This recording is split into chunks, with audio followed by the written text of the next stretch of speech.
रखा है टोपा का और मिल्क केक का क्या रिश्ता है। तो चलिए मैं आज आपको बताती हूँ टोपा का और मिल्क केक का बड़ा पुराना रिश्ता। Hello guys, good morning, welcome to my new blog. और मम्मी ये दूध रखा हुआ था कल का, तो उससे बना रही है मिल्क केक। और इस दूध में मम्मी ने थोड़ा सा नींबू भी डाल दिया था। पूरी रेसिपी मैं आप लोगों के साथ शेयर नहीं कर पाई हूँ, लेकिन किसी न किसी दिन एक दिन पूरी रेसिपी आप लोगों के साथ लेकर के ज़रूर आऊँगी। और आप सभी को मेरी प्यारी प्यारी सी गुड मॉर्निंग। और मैं जस्ट सो कर के ही जगी थी, तो मेरी आँख खुली तो मैंने देखा मम्मी ये पता नहीं कढ़ाई में क्या कर रही हैं। तो जैसे ही मेरी आँख खुली तो मैंने देखा, मैंने कहा चलिए वीडियो थोड़ा बहुत ही जितना भी बन जाएगा उतना ही शूट कर लूँगी। कम से कम आप लोगों को इतना तो दिखा दूँगी कि मम्मी ने आज हमारी मिल्क केक बनाया, वो भी घर पर।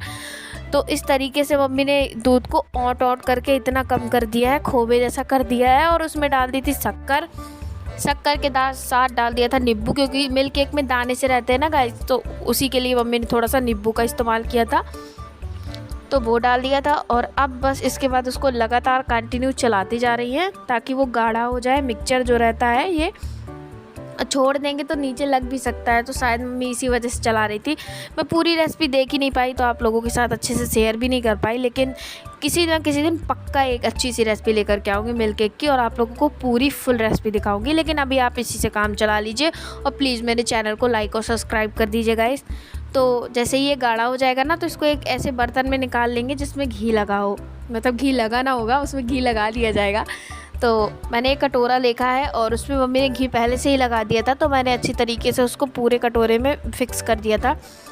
तो ये वही कटोरा है जिसमें मैं चारों तरफ घी को फैला रही हूँ। आप घी की जगह रिफाइंड ऑयल भी लगा सकते हैं, लेकिन ये जो दूध की चीज़ें रहती है ना, खोवा वगैरह, इसमें घी लगाना ही सफिशेंट रहता है, सबसे बेटर रहता है। तो इसी वजह से इसमें घी लगा लिया है। तो गाइस आप लोग सोच रहे होंगे कि मैंने ये टोपा क्यों पहन के रखा है, टोपा का और मिल्क केक का क्या रिश्ता है। तो चलिए मैं आज आपको बताती हूँ टोपा का और मिल्क केक का बड़ा पुराना रिश्ता है, और इसे हम बरसों से अपनाते भी आ रहे हैं। तो मिल्क केक जो नीचे से काला काला रहता है ना गाइस, तो उसको काला काला करने के लिए नीचे से जिस भी बर्तन में हम मिल्क केक बनाते हैं उसमें ये टोपा लपेट देंगे, ताकि वो नीचे से गर्म रहा है और मिल्क केक जो है काला हो जाए। तो चलिए आइए देखते हैं। मतलब तो गाइस इस कटोरे में इस तरीके से हमको टोपे को लपेट देना है, और इसके बाद इसको ले जा कर के रख देंगे अंदर। ऐसे कमरे में रख दीजिए जो थोड़ा सा गर्म रहता हो, या किसी सिंपल कमरे में भी रख दीजिए, कोई ज़रूरत नहीं है कि आप एक भट्टी वाले कमरे में ही उसको रखें। तो यहाँ पर रख दिया हमने 6 घंटे के लिए। Good morning, welcome to my new blog. और कैसे हैं आप सभी लोग, कमेंट बॉक्स में बताइएगा ज़रूर से ज़रूर। तो सुबह मम्मी ने जो मिल्क केक बना करके रखा था, तो उसको हो चुका है काफ़ी टाइम, 6 घंटे तो हो गए होंगे, नहीं 6 घंटे नहीं 4 ही घंटे हुए, तो काफ़ी ज़्यादा ठंडा हो चुका है, मतलब अभी भी गर्म है, टोपा में रखा था ना। चलिए देखते हैं उसका क्या हाल है। सो गाइस ये देखिए अभी भी, हाँ देखिए टाइट हो गया, और ऊपर से जैसे मिल्क केक का कलर आ जाता है ना, वैसा कलर आ गया है। अब नीचे का कलर तभी चेक होगा जब ये पूरी तरीके से ठंडा हो जाएगा। अभी भी ये काफ़ी ज़्यादा गर्म है। कोशिश तो की है कि अच्छा सा मिल्क केक बन करके तैयार हो जाए। अब देखिए कैसा मिल्क केक बन करके तैयार होता है, वो तो जब बन करके तैयार होगा तभी पता चलेगा। तो 3-4 बजे तक उसको निकाल लेंगे, फिर देखेंगे कि कैसा बना है। और मम्मी कर रही है लंच की तैयारी। तो आज लंच में खाने की इच्छा है हमारी सूखी वाली सब्जी आलू की और पूड़ियाँ। तो चलिए देखते हैं कि मम्मी क्या कर रही है।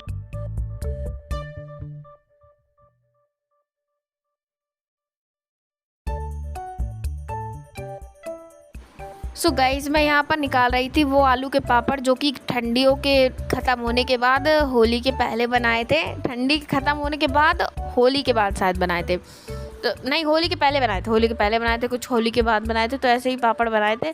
तो यहाँ पर मैंने आलू के पापड़ कुछ निकाले हैं, और मम्मी पूड़ी के लिए आटा मार रही थी, और मैंने यहाँ पर आलू उबलने के लिए रख दिए थे। तो मम्मी ने आटा मार भी लिया, और देखिए इतनी सारी पूड़ी बना करके मम्मी ने तैयार भी कर ली गाइस फटाफट से। मम्मी को टाइम भी नहीं लगता, और इतनी जल्दी पूड़ियाँ मम्मी की बनके तैयार हो जाती है। और मैं यहाँ पर मिक्सी में प्याज और टमाटर पीस रही थी, तभी मैं इधर से उधर मिक्सी का जार लेकर के घूम रही थी। पापा ने जस्ट अभी नहाया था, वो भी कपड़े पहन के पूजा पाठ करके तैयार हो गए थे, टीका चद्दर लगा के बढ़िया मस्त तरीके से। और मम्मी ने इस भयानक गर्मी में हम लोगों के लिए बनाई थी पूड़ियाँ। मतलब इस भयानक गर्मी में अगर कोई खाना बना के दे रहा है, तो इस टाइम पे उसको तो मतलब खूब सारा आशीर्वाद देना चाहिए। सच में बहुत गर्मी रहती है, और इस गर्मी में खाना बनाना तो सबसे मुसीबत का काम रहता है। तो ये देखिए मैं आप लोगों को पूड़ियाँ ही दिखा रही हूँ। मम्मी ने कितनी मतलब बेहतरीन सी पूड़ियाँ सेक करके तैयार की है। गाइस आज ज़्यादा ब्लॉग बन नहीं पाया था, पता नहीं क्यों नहीं बन पाया था। मेरे फ़ोन में आज बैटरी नहीं थी सुबह टाइम, तो फिर ब्लॉग पे ज़्यादा शूट भी नहीं कर पाई थी। लेकिन फिर जितना बन पाया मैंने कहा आप लोगों के साथ कुछ ना कुछ तो डेली रूटीन मुझे अपना शेयर ही करना था, तो मैंने आप लोगों के साथ यही शेयर कर दिया कि आज मम्मी ने दोपहर के लंच में क्या क्या बनाया। और मैंने पूरा लंच रूटीन आपके साथ शेयर किया है, और जिसमें मैंने अपनी थाली की फ़ोटो ली थी उस मोबाइल में उस वीडियो रह गया और मैं शेयर भी नहीं कर पाई, तो उसको कल दिखा दूँगी, आज नहीं दिखा पाई। तो इसके बाद मम्मी यहाँ पर सब्ज़ी की तैयारी कर रही थी, तो मम्मी ने सब्ज़ी की कढ़ाई में थोड़ा सा जीरा डाल दिया था और उसके बाद ये प्याज डाल दी थी जो कि मैंने मिक्सर में पीसी थी। प्याज में कुछ लहसुन के बीजे भी थे, और बस अब उसके बाद जो टमाटर पीस के लाई थी मैं जार में, उसको मम्मी ने एक कटोरे में निकाल दिया था। और साइड में जो कटोरी रखी हुई है ना, उसमें मम्मी ने मसाला फुला के रख दिया था। अब प्याज को सिर्फ एक काम बचा है, इसको अच्छी तरीके से फ्राई करना है, क्योंकि प्याज जो है बिल्कुल भी कच्ची नहीं रहनी चाहिए, क्योंकि फिर सब्ज़ी का जो स्वाद है बिल्कुल अलग सा हो जाता है। अगर आजकल के टमाटर आपको खट्टे नहीं लगते ना, तो उसमें आप नींबू का इस्तेमाल कर सकते हैं थोड़ा सा। तो जो आलू है, सूखी सब्ज़ी अगर आप बना रहे हैं आलू की, तो उससे आलू भी मतलब अलग अलग रहेंगे, चिपकेंगे नहीं, और थोड़े से खट्टापन भी आ जाएगा सब्ज़ी में, तो और भी अच्छा लगेगा। आलू बिल्कुल गर्मा गर्म थे और मम्मी ने थोड़ी देर के लिए ठंडे होने के लिए छोड़ दिए थे, और अब उनको छोटे छोटे बड़े बड़े मतलब हर तरीके के पीसेस में मम्मी ने उसे कट कर लिए थे। और यहाँ पर साथ में मम्मी जो ये प्याज है उसको भी भूनती जा रही थी और आलू भी कट करती जा रही थी। और मैं चली गई थी नहाने के लिए, क्योंकि आज बहुत ही मतलब लेट हो गया था काम। हो जाता कभी कभार ऐसा हो जाता है कि आप पता नहीं कुछ करते भी नहीं है, लेकिन उसके बावजूद भी लेट हो जाते हैं। तो ऐसे ही आज कंडीशन थी, और गर्मी भी आज बहुत ही ख़तरनाक थी। सुबह से जब मैं जगी हूँ तभी से गर्मी थी, और पता नहीं शाम तक गर्मी नहीं गई, पूरा मतलब इसी तरह था। तो इसके बाद मम्मी ने यहाँ पर टमाटर डाल दिए गाइस, और उसके बाद ये जो मसाला रखा हुआ है वो भी डाल देगी। मसाले में मैं पानी डालना भूल गई थी, क्योंकि मसाले में पानी डालने से क्या होता है, धनिया गरम मसाला ये सारी चीज़ें जो हैं फूल जाती है। और मम्मी को नमक थोड़ा ज़्यादा लग रहा था, तो मम्मी ने अलग निकाल करके रख दिया था, क्योंकि अक्सर मैं नमक ज़्यादा कर देती हूँ मसाले में, इस वजह से। तो मम्मी ने ये मसाला डाल दिया, मसाले में थोड़ा सा ऊपर से पानी डाल दिया ताकि मसाला भुन जाए, जले नहीं, क्योंकि मसाले में अगर पानी नहीं डालेंगे तो बहुत जल्दी जल जाता है। तो बस अब यहाँ पर बारी है इन आलूओं को डालने की। इस आलू में थोड़ा सा मम्मी ने नींबू डाला था, ताकि जब इसकी सब्ज़ी बने तो ये आलू जो है वो अलग अलग रहें, साथ में ना हो जाए, चिपक ना जाए, इस वजह से। तो बस ये मसाला भी लगभग भूंज करके तैयार हो गया है। तो इसमें ये आलू का मिक्सचर डाल देते हैं, आलू डाल देते हैं, और फिर सारी सब्ज़ी को धीरे धीरे करके मिक्स कर देते हैं। कढ़ाइया का ध्यान रखना होता है कि कहीं ऐसा ना हो कि वो पलट जाए। तो गाइस सब्ज़ी तैयार है, पूड़ी तैयार है, पापड़ तैयार है, तो फटाफट से आ जाइए सभी लोग, खा लीजिए, आ जाइए गाइस फटाफट से। तो चलिए आप लोगों को मिल्क केक दिखाती हूँ कि कैसा हो गया। ये देखिए गाइस मिल्क केक कितना बढ़िया हो चुका है, जम चुका है बढ़िया ढंग से।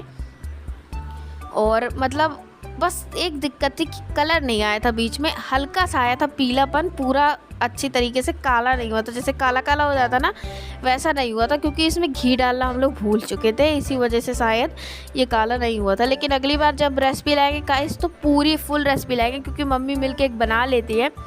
आज सुबह सुबह जल्दबाजी में बनाना, तो इस वजह से ये शायद ऐसा रह गया, नहीं तो मम्मी मेरे बर्थडे में पहले अक्सर मिल्क केक बना लेती थी घर में। देखिए दाने तो पूरे वैसे आए जैसे एक मिल्क केक में होते हैं, सिर्फ कलर नहीं आ पाया है। तो खा लीजिए गाइस। चलिए खा लेते हैं, मिल्क केक बन के तैयार है। और ये बेबो करी है क्योंकि आज उसका बर्थडे है, तो ये लो बेबो खा लो तुम सबसे पहले मिल्क केक। और चलिए फिर इसी तुम्हारे बर्थडे की खुशी में हम लोग भी खा लेते हैं मिल्क केक।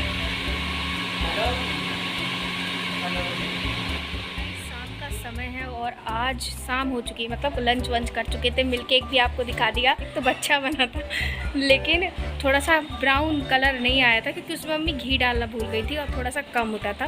फिर किसी दिन फुल रेसिपी लाएंगे मिल्क केक की, अभी तो फ़िलहाल में इतना अच्छा नहीं बन पाया, लेकिन टेस्ट में वैसे ही था बिल्कुल, मतलब टेस्ट में कोई अंतर नहीं था, सिर्फ कलर नहीं आ पाया है। और गर्मी आज इतनी है गाइस, बादल हैं आसमान में पूरे चारों तरफ, लेकिन गर्मी बहुत ही ज़्यादा ख़तरनाक है। इसलिए मैं थोड़ी देर के लिए यहाँ बाहर आ गई थी कि शायद थोड़ी बहुत ही यहाँ हवा लगे, लेकिन कुछ नहीं है, मतलब हर जगह गर्मी ही गर्मी है। मम्मी को एक जगह बर्थडे में जाना है, तो वहाँ मम्मी जाने के लिए तैयार हो गई रही है, तो नहाने चली गई हैं मम्मी। अब रेडी होती है तो चलिए दिखाती हूँ वो भी आपको। और बहुत ख़तरनाक गर्मी है सच में आज गाइस, बहुत गर्मी है, बिल्कुल बारिश नहीं हो रही है, और ऐसा ही मतलब अजीब सा मौसम बना हुआ है। आसमान में बादल ही बादल है, लेकिन बिल्कुल भी हवा नहीं चल रही है। अंदर कमरे में ट्यूशन पढ़ रहा है, और उस कमरे में सबसे ज़्यादा गर्मी है, सबसे ज़्यादा। बाहर का नज़ारा है, देखिए किस तरीके से हमारे मोहल्ले में गाय बैठ कर जाती हैं और ये परमानेंट बैठती है। अभी तो ऐसे बैठी हैं, फिर तो ये बिल्कुल पूरे में फैल के बैठ जाती है। और मैं अंदर आई थी, ये देखिए नानू पढ़ रहा है ट्यूशन और ये नानू के सर बैठे हुए हैं। और इसके बाद मम्मी भी बिल्कुल तैयार हो गई थी। मैंने आपसे बोला था ना मम्मी को बर्थडे पार्टी में जाना है, तो मम्मी बिल्कुल तैयार हो चुकी थी, रुमाल बैग वगैरह सब कुछ लेके। तो बस मम्मी को निकलना ही था। पापा भी आ गए थे, तो मम्मी पापा दोनों साथ में ही जा रहे थे। तो चलिए इसी के साथ आज के ब्लॉग को भी करते हैं। वीडियो अच्छा लगा हो तो प्लीज़ लाइक और चैनल को सब्सक्राइब कर दीजिएगा। Bye bye guys, bye bye.